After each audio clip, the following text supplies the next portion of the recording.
नमस्कार, आप देख रहे हैं खबर असरदार। मैं हूं आपके साथ पूजा सचदेवा। और खबर असरदार में बात सबसे पहले बांग्लादेश में मचे बवाल की। बांग्लादेश में हिंदुओं के साथ हो रही बर्बरता ने पूरी दुनिया को झकझोर कर रख दिया है। हालात यह है कि यूनाइटेड नेशंस वहां के मोहम्मद यूनुस प्रशासन को फटकार लगा रहा है। ब्रिटेन की संसद में प्रस्ताव लाया जा रहा है, लेकिन लगता है कि हमारे देश में विपक्ष ने हिंदुओं के जख्मों पर नमक छिड़कने की सुपारी ले ली है। कांग्रेस पार्टी के बड़े नेता हिंदुओं पर हो रहे अत्याचार को अलग ही रुख दे रहे हैं।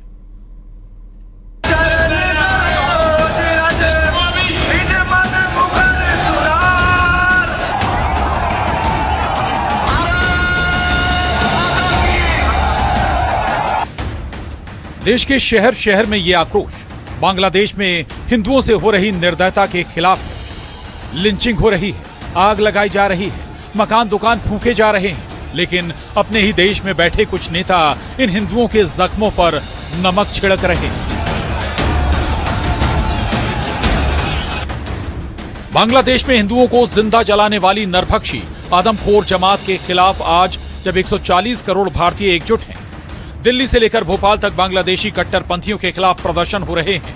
लोग सड़कों पर, हिंदूवादी संगठन वीएचपी हर कोई इस कट्टरपंथी ताकतों के खिलाफ सड़कों पर आया और बांग्लादेश के कट्टर कसाईयों को सबक सिखाने की मांग कर रहा है।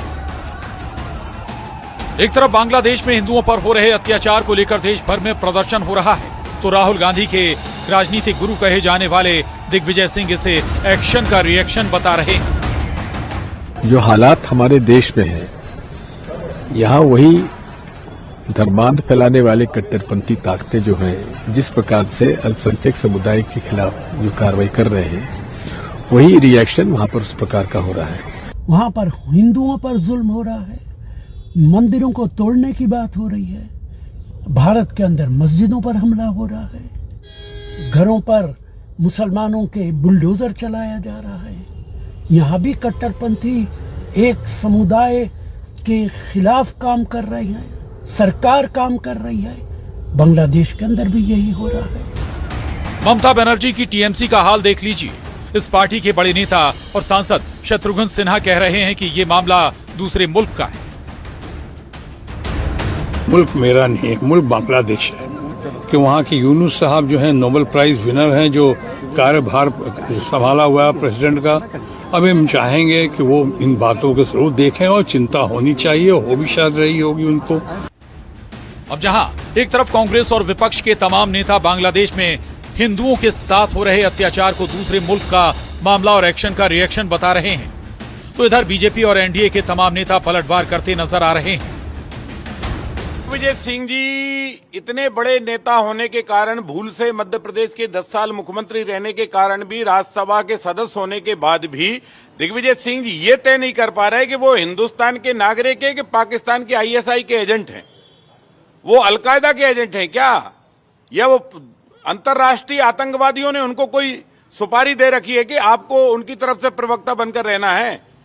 पश्चिम बांग्लादेश में जो हिंदुओं के साथ, निर्दोषों के साथ जो अन्याय अत्याचार हो रहा है, उसमें हिंदुस्तान में ऐसी कौन सी घटना हुई है जिससे यहाँ के मुसलमानों को बाहर रिएक्शन हुआ, बताइए। और अभी हाल ही में ऑस्ट्रेलिया कहां पर जो हमला हुआ था, वहां पर जो निर्दोषों को मारा गया, वो कौन सा रिएक्शन था। आतंकवाद का समर्थन करोगे दिग्विजय सिंह जी, तो ध्यान रखिए, हिंदुस्तान की जनता सब जानती है। 1971 में भारत सरकार के सक्रिय सहयोग से मुजीबुर रहमान के नेतृत्व में बांग्लादेश का निर्माण हुआ था। बांग्लादेश में विकास हुआ, लेकिन पाक समर्थक जमात इस्लामी और कुछ तत्वों को ये मंजूर नहीं था। लिहाजा कभी उपद्रव करके, कभी भारत के खिलाफ नफरत फैला करके वो भारत और वहां के रिश्ते खराब कर। बांग्लादेशी हिंदुओं के लिए वीएचपी, बजरंग दल, साधु संत, अन्य हिंदूवादी संगठन प्रदर्शन कर रहे हैं। आम लोग प्रदर्शन कर रहे हैं, लेकिन खुद को सेकुलर कहने वाली कांग्रेस से लेकर Samajwadi party, RJD, TMC, national conference, AIMIM समेत विपक्ष की कोई भी पार्टी हिंदुओं के समर्थन में प्रदर्शन के लिए नहीं उतरी। जिसके बाद सवाल यही कि क्या विपक्ष वोट बैंक के लिए हिंदुओं के साथ खड़ा होने से बच रहा है। Bureau report, news 18। जर्मनी यात्रा पर गए राहुल गांधी ने एक बार फिर देश की चुनावी प्रक्रिया और चुनावी व्यवस्था पर सवाल खड़े किए और संस्थानिक ढांचे पर पूरी तरह से बीजेपी के कब्जे का भी आरोप लगाया, जिसके बाद जमकर सियासत हो रही है।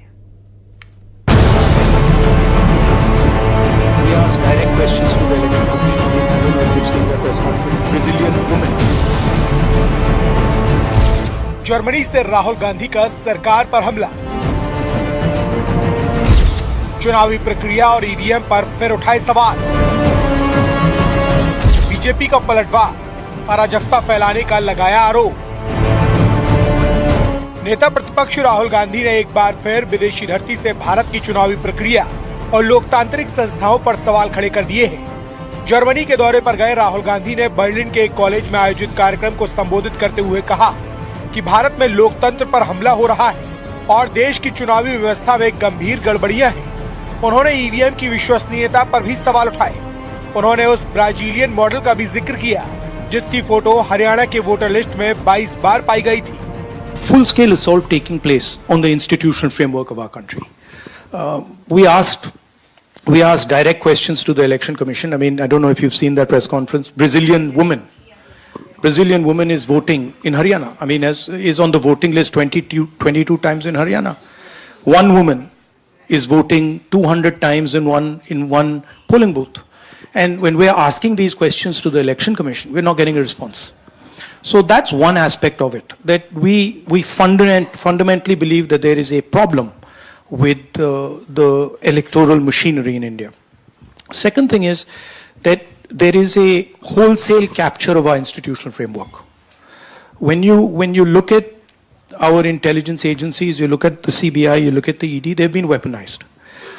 Look at the number of cases that the ED and the CBI have against BJP people. You'll find the answer 0, right? And look at the number of cases they have against people who oppose them, and you'll find that pretty much most of them are political cases. And so there is a weaponization of the institutional framework. अब आपको बताते हैं कि राहुल गांधी ने Berlin में क्या कहा। राहुल गांधी ने कहा कि भारत में लोकतंत्र पर हमला हो रहा है, देश की चुनावी व्यवस्था में गड़बड़ी है, हमें भरोसा है कि ईवीएम में समस्या है।